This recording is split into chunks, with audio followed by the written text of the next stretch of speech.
एक पिछला जो वीडियो गुलामी के ऊपर बनाया था कि आपको कोई गुलाम नहीं बना सकता, उसमें एक दो बुद्धिजीवियों के फ़ोन आए थे कि आप थोड़ा सा और विस्तार में बताएं तो अच्छा रहेगा। और विस्तार में बताने के लिए पंचशील के जो सिद्धांत हैं या अष्टशील के जो सिद्धांत हैं उनको एक एक करके लेना पड़ेगा। जो भगवान बुद्ध ने पंचशील के जो सिद्धांत दिए हैं, जो 5 परसेप्ट दिए हैं, वो बड़े अनमोल और बड़े कमाल के हैं। थोड़ा भी अगर आप चिंतन मनन करेंगे तो उसमें पूरा जीवन समाया हुआ है। कहते हैं कि पंचशील के जो सिद्धांत हैं और पंचशील का जो प्रिंसिपल्स हैं, जो 5 परसेप्ट हैं, वो पूरे धम्मिक या धम्म साहित्य या किसी धम्मिक के लिए प्राण का काम करते हैं, उसके जीवन का काम करते हैं, उसकी पल्स का काम करते हैं, उसकी ब्रीथ का काम करते हैं। अगर ये निकाल दिया जाए तो बाकी सब कचरा रह जाता है, धम्म नीचे गिर जाता है, ढह जाता है, धम्म ही खत्म हो जाता है। इसलिए ये धम्म के प्राण माने जाते हैं। पाणाति पाता वेरमणि सिक्खा पदं समादयामि, यानी कि मनुष्य के लिए है कि किसी भी प्रकार की जीव हत्या ना करने की शिक्षा ग्रहण करता हूँ, कि मैं किसी भी प्रकार की जीव की हत्या नहीं करूँगा। इस पूरी अर्थ पर, इस पूरे प्लेनेट पर मनुष्य से ज़्यादा मूर्ख कोई व्यक्ति नहीं है। मनुष्य सबसे महामूर्ख जीवों में आता है। पंचशील का जो पहला सिद्धांत है, क्योंकि भगवान बुद्ध ने काफ़ी सोच समझ के पहले नंबर पे इसको रखा है, तो जाहिर सी बात है कि ये सारे सीलों का हेड है, मुख्य है। और इसमें ये बात छुपी हुई है कि मनुष्य इस पृथ्वी का, इस प्लेनेट का, इस दुनिया का सबसे बड़ा मूर्ख व्यक्ति क्यों है। उसके पास सारे जानवरों में सबसे ज़्यादा चेतना है, सारे जीवों में चेतना के शिखर पे बैठा हुआ है, चेतना का हेड है। चेतना का मतलब है कि जो उसका कॉन्शियस और सबकॉन्शियस माइंड है वो काम करता है, उसका सॉफ्टवेयर, उसका मन सबसे ज़्यादा आगे दौड़ता है, और वो किसी भी बात को सोचने, समझने और परखने की क्षमता सबसे ज़्यादा जीवों में रखता है। इसलिए वो शिखर पर बैठा हुआ है और वो दुनिया की सारी गुत्थियों को हल करने का दावा करता है। मगर कितने कमाल की और कितने ताज्जुब की बात है कि वो लगातार उसने लाखों तरह की चीज़ें ऐसी बनाई हुई हैं, लाखों तरह के उसने ऐसे तरीके ईजाद कर लिए हैं, लाखों तरह की ऐसी युक्तियाँ और विधियाँ उसने बना ली हैं जिससे वो अपने आप को स्वयं ख़त्म कर रहा है। उसने अपने हत्या के, आत्महत्या के, अपने सुसाइड के हजारों प्रकार के तरीके बनाए हुए हैं और वो लगातार अपने आप को ख़त्म करने के यंत्र पर यंत्र बनाए जा रहा है। सुख चैन ख़त्म कर रहा है अपना। यहाँ तक कि जिस पृथ्वी से वो बना है, जिस अर्थ से वो बना है, जिस अर्थ के मटेरियल से वो बना है, उस अर्थ को भी लगातार रून कर रहा है, बर्बाद कर रहा है, ख़त्म कर रहा है। सारी जानवरों की जातियों में सारे जानवर जितने भी होते हैं वो अपनी जाति को कभी ख़त्म नहीं करते। ये ध्यान देना होगा कि प्रकृति ने खास तौर का सॉफ्टवेयर के अंदर एक फाइल बनाई हुई है कि जिस जाति का प्राणी होता है वो अकारण उस जाति को कभी ख़त्म नहीं करता, उसकी रक्षा के लिए वो अपनी जान भी दे देता है।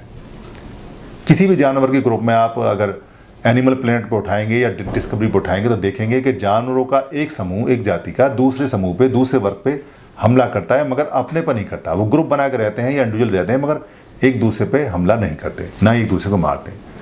मगर मनुष्य एक ऐसा जानवर है जो उनसे गया गुजरा है, उनसे बिल्कुल मतलब वो जो जानवर हैं जिनमें चेतना नहीं है वो ज़्यादा अक्लमंद और समझदार हैं, क्योंकि वो प्राकृतिक नियम पे चलते हैं। और ये जो मनुष्य है इसने प्राकृतिक नियम छोड़ दिए और ये अपने ही साथी, अपने ही मनुष्य, अपने ही बच्चों को ख़त्म करने पर लगा हुआ है। पूरी दुनिया में हाहाकार मचा हुआ है। मनुष्य को मारने के लिए, काटने के लिए सारे हथकंडे उसने अपनाए हुए हैं। सुख शांति सारी खत्म है।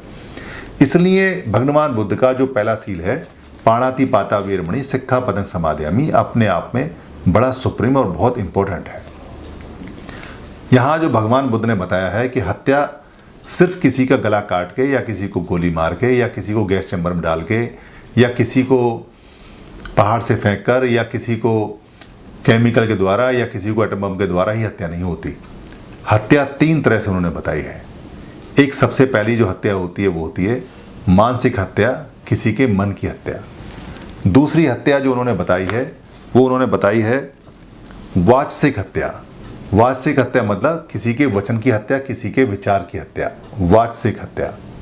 और तीसरी हत्या है कायिक हत्या, यानी काया से हत्या करना, शारीरिक हत्या यानी उसकी बॉडी को खत्म करना।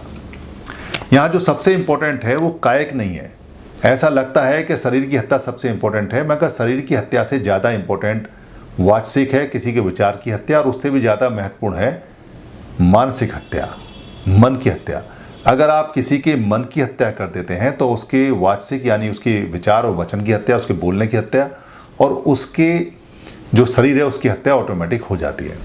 इसलिए बुद्ध के सिद्धांत को अपनाकर और बुद्ध के सिद्धांत से सीख के, बुद्ध की फिलॉसफी से सीख के, कुछ नेगेटिव और कुछ ऐसे लोग जो अपने आप को मनुष्य में सबसे सुप्रीम समझते हैं, अपने आप को सबसे ज़्यादा बुद्धिमान समझते हैं, दरअसल वो सबसे ज़्यादा बेवकूफ़ और मूर्ख हैं, वो बाल हैं। क्योंकि कोई मनुष्य अगर अपनी जाति को ख़त्म करता है तो वो फाइल को ही उल्टा कर रहा है। यानी जो नेचुरल प्रोसेस है जिसमें एक जाति को, अपनी जाति के सभी लोगों को बचाना चाहिए, वो उसी को ख़त्म कर रहा है।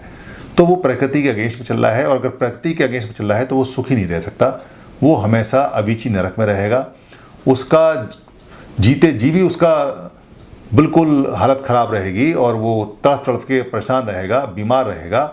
और जब वो मरेगा उसके बाद जो उसका सॉफ्टवेयर है जो वाईफाई के थ्रू टर्मिनेट होगा, मिलेगा। यहाँ आत्मा नहीं है, मगर जब नेक्स्ट बर्थ होता है तो नेक्स्ट बर्थ के लिए एक फाइल जाती है, पुरानी फाइल, जो पूरे जीवन भर आपने जो किया है उसके कोड जाते हैं।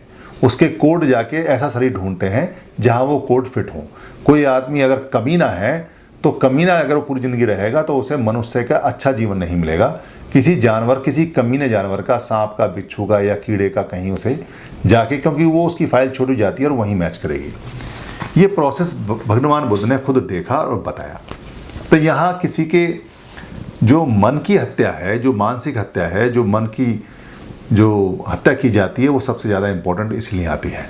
मन की हत्या करने के बहुत सारे तरीके मनुष्य ने बनाए हुए हैं। मन की हत्या रूप रंग को लेके अगर कोई कमेंट कर देते हैं नेगेटिव, तेरा रंग खराब है, तेरा रंग काला है, तेरी नाक ठीक नहीं है, तेरे बाल ऐसे हैं, ये देखता कैसे है, ये चलता कैसे है, ये खाता कैसे है, ये खाती कैसे है, ये मोटी हो गई है, ये पतली हो गई है, इसकी आवाज़ ठीक नहीं है, इसके पास पैसे नहीं है, इसके कपड़े गंदे हैं, इसका खाना ठीक नहीं है। मनुष्य ने मनुष्य को खुद उस हालत में पहुंचाया है। सारे मनुष्य को प्रकृति ने संसाधन बराबर दिए हैं, मगर यहाँ मनुष्य ने अपनी कुबुद्धि से, बेवकूफ़ी से मनुष्य के अंदर भेद कर दिए, और उन भेदों का परिणाम है कि पृथ्वी बहुत तेज़ी से ख़त्म होती जा रही है। तो ये जो मन को मारने के लिए जो उसका रूप रंग पे जो कमेंट किए जाते हैं और जो टिप्पणी की जाती है, या उसकी योग्यता या अयोग्यता को एक स्केल में नापा जाता है। सारे व्यक्ति योग्य होते हैं, कोई अयोग्य नहीं है। कोई आदमी ये कहे कि वो सिनेमा हॉल के अंदर बहुत अच्छी एक्टिंग कर सकता है तो कर सकता होगा, मगर कोई दूसरा व्यक्ति अगर कैमरा ठीक से चलाता है तो एक्टिंग करने वाला कैमरा नहीं चला सकता। और कोई आदमी अगर लाइट पकड़ा हुआ है तो लाइट पकड़ने वाला कैमरा नहीं चला सकता, मगर कैमरे वाला लाइट भी नहीं ढंग से पकड़ सकता है। सभी व्यक्तियों में अपनी अपनी कोई खास बात, कोई खास चीज़ होती है। किसी को पढ़ा हुआ अच्छा समझ में आता है, किसी को लिखा हुआ, और किसी को व्यवहार में जो चीज़ है वो अच्छी समझ में आती है। बहुत सारे संत ऐसे हुए हैं जिन्होंने अक्षर ज्ञान नहीं है, मगर उन्होंने दुनिया की सर्वोच्च बातें बताई हैं। भगवान बुद्ध खुद किसी यूनिवर्सिटी में नहीं पढ़े, ना ही कोई अक्षर वहाँ होते थे, ना ही किसी ने पढ़ाया है। उन्होंने स्वतः ही ज्ञान सीखा, और आज पूरे दुनिया के शिखर पर वो बुद्धि में आते हैं, और उनका ज्ञान आज भी अनबीटेबल है, अनकम्प्रोमाइजेबल है, अनकम्परेबल है। कोई उसकी तुलना नहीं है, वो अतुल्य है। तो ऐसा ज्ञान उन्होंने दिया जो आज तक भी चलता है। साइंटिस्ट भी उनके ज्ञान से आर्टिफिशियल इंटेलिजेंस बनाते हैं, कंप्यूटर रोबोट बनाते हैं। सारा सॉफ्टवेयर उन्हीं के ह्यूमन सॉफ्टवेयर से डेवलप हुआ है। तो मन की हत्या करने के लिए बहुत सारे जो गंदे लोग हैं, जो गंदी मानसिकता के लोग हैं, जो बीमार लोग हैं, जो पृथ्वी को ख़त्म कर रहे हैं, और जो पृथ्वी को के साथ साथ अपने बच्चों को भी ख़त्म कर रहे हैं और अपनी नस्ल को भी ख़त्म कर रहे हैं। लगता उन्हें ऐसा है कि हम अपने आप को बचा रहे हैं, अपनी फैमिली को बचा रहे हैं, अपने समुदाय को बचा रहे हैं, अपनी जाति को बचा रहे हैं, अपने कलर को बचा रहे हैं। मगर जब पृथ्वी खुद ख़त्म हो जाएगी तो कौन इसमें बचेगा? एक सिंगल व्यक्ति नहीं बच सकता, एक सिंगल जीव नहीं बचेगा। इसलिए कहा गया है कि मनुष्य से ज़्यादा बेवकूफ़ और मूर्ख इंसान इस पृथ्वी पे कोई है ही नहीं। चेतना के शिखर पे होना का मतलब ये होना चाहिए था कि सारे व्यक्ति और सारे जानवर सुखी होने चाहिए थे, मगर चेतना के शिखर पे पहुंचने के बाद मनुष्य इतना ज़्यादा दुर्बुद्धि हो गया, इतना ज़्यादा बेवकूफ़ और मूर्ख हो गया कि वो लगातार दोनों हाथों से इस पृथ्वी को ख़त्म करने में लगा हुआ है, ऐसा सोचते हुए कि वो सुरक्षित रहे। और लगातार ये ठीक ऐसी स्थिति है जैसे घर में आग लगाने वाला कोई आदमी और किसी कमरे में छुप के बैठ जाए और वो सोचे कि आग यहाँ नहीं आएगी, मैं तो यहाँ सुरक्षित हूँ। तो मानसिक हत्या करने के इतने सारे कारण हैं। कोई एजुकेशन को लेके है, किसी के व्यवहार को लेके है, किसी की पढ़ाई को लेके है, किसी के बोलचाल को लेके है, किसी की जात को लेके है, किसी के धर्म को लेके है, किसी के क्षेत्र को लेके है, किसी की भाषा को लेके है, किसी को चलने को, किसी का ढंग, बहुत सारे इतने सारे कारण ईजाद कर लिए हैं एक दूसरे को मानसिक बीमार बनाने के लिए, मानसिक प्रताड़ना देने के लिए, मानसिक रोग करने के लिए और मानसिक हत्या करने के लिए, जिनकी कोई लिमिट नहीं है। और बेवकूफ़ मनुष्य ये नहीं समझ पाता कि अगर वो सामने वाले का मनोबल तोड़ेगा तो वो अपना भी नुकसान करेगा, क्योंकि वो मनोबल टूटना या मानसिक हत्या करने में रहेगा तो पृथ्वी पे, रहेगा तो आसपास ही।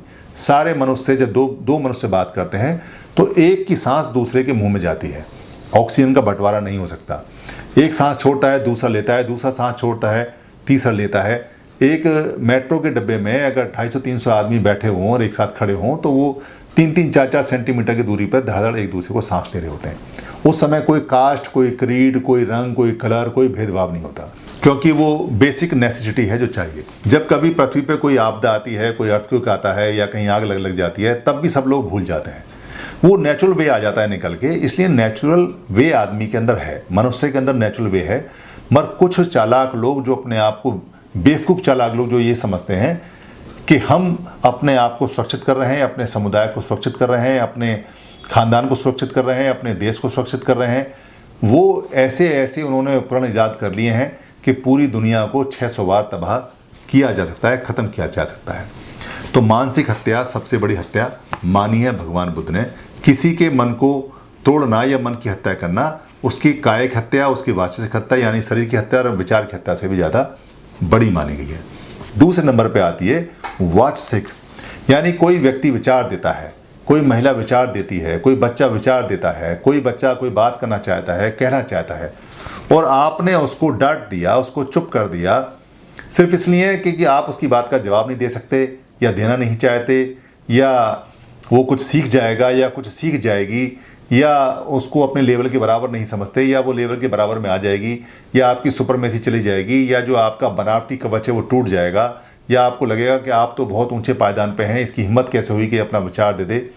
या कहीं ऑफिस में कोई छोटा व्यक्ति, सबॉर्डिनेट अगर कोई अच्छी बात कहता है तो वो सिर्फ इसलिए नहीं माननी क्योंकि अगर इसकी बात अच्छी मानी गई तो मेरा दर्जा कम हो जाएगा। या कोई ऐसा व्यक्ति जो अनपढ़ है, पढ़ा लिखा नहीं है, अगर वो जीवन के अनुभव की कोई बात बताता है तो सिर्फ इसलिए नहीं माननी कि उसके कपड़े गंदे हैं, या वो बहुत ज़्यादा जानता नहीं है, या वो हमारे समुदाय में नहीं है। ये विचारों की हत्या, या किसी को बोलने नहीं देना, या किसी की बात को फ्लोरिश नहीं करना, या उसकी बात को दबाना, या उसके मैसेज को ख़त्म करना, या उसकी जो उसने कहा है उस बात को नकारना, या उसके विरोध में आना, गलत तरीके से विरोध में आना, बिना तथ्यों के विरोध में आना, ये सारी की सारी वाचसिक हत्या होती हैं, विचारों की हत्या होती हैं, बोलने की हत्या होती हैं। ये हत्या इतनी खराब होती है कि इसमें आदमी का मनोबल टूट जाता है, और मनोबल टूटने से चारों तरफ नेगेटिव एनर्जी, चारों तरफ से नकारात्मक जो चीज़ें हैं वो बिखर जाती हैं और वो पूरे माहौल को ख़राब कर देती हैं। कोई बात सही है या ख़राब है उसको तर्क पे कसा जा सकता है, जैसे भगवान बुद्ध ने बताया। इसलिए अच्छा है कि कोई आदमी अगर अपना विचार देता है, अपनी बात देता है, तो उसको सुनना चाहिए, समझना चाहिए और उसको इज्जत देनी चाहिए। विचार खराब हो सकता है तो आप अपने तर्क से उसको कहें कि ये खराब है, अच्छा है तो उसको कहना चाहिए कि ये अच्छा है। ये व्यक्ति के जीने के लिए, ये पृथ्वी के जीने के लिए, ये मनुष्य के जीने के लिए, ये दुनिया के जीने के लिए और ये पूरे समुदाय में एक रास्ता के लिए बहुत ज़रूरी है। बोलने की आज़ादी, विचार की आज़ादी, कहने की आज़ादी, लिखने की आज़ादी। अगर आप इसे मार देंगे तो आप अपने देश की प्रतिभा को ख़त्म कर देंगे, फिर वो आप पूरी दुनिया से लड़ नहीं सकते, क्योंकि विचार अगर एक बार मरने शुरू हो जाते हैं तो व्यक्ति अंदर से मर जाता है। 100 बीमारियां उसको होनी शुरू हो जाती हैं, क्योंकि वो विचारों की जो फाइल है वो अंदर कोड बनाती है और वो अंदर ही अंदर उसको बीमार करना शुरू कर देती है। तीसरे नंबर की जो हत्या है वो है कायिक हत्या। कायिक हत्या में सभी जीवों की हत्या के लिए निषेध है, यानी कि आपको किसी भी तरह की जीव की हत्या नहीं करनी है, चाहे वो मनुष्य जीव है, चाहे वो चार पाए जीव है, चाहे वो पानी में रहने वाला जीव है, चाहे वो उड़ने वाला है या पतंगा है। क्यों नहीं करनी है कायिक हत्या? इसका एक सिंपल सा उदाहरण और सिंपल सा कारण है। जीव जितने भी पैदा होते हैं वो दो तरह से पैदा होते हैं, जैसा भगवान बुद्ध ने विपश्यना करते हुए देखा। एक होता है मटेरियल से, और मटेरियल को जोड़ने के लिए, मटेरियल को तोड़ने के लिए, यानी जो फ्यूजन और फ्यूजन है, मटेरियल का चिपकना, विखंडन होना या उसका संयोजन होना, जुड़ना या टूटना, ये दो प्रक्रियाएं होती हैं। इन दोनों प्रक्रियाओं में जब वो एनर्जी लेता है तो उसको जोड़ने का और इसको तोड़ने का एक नियम होता है।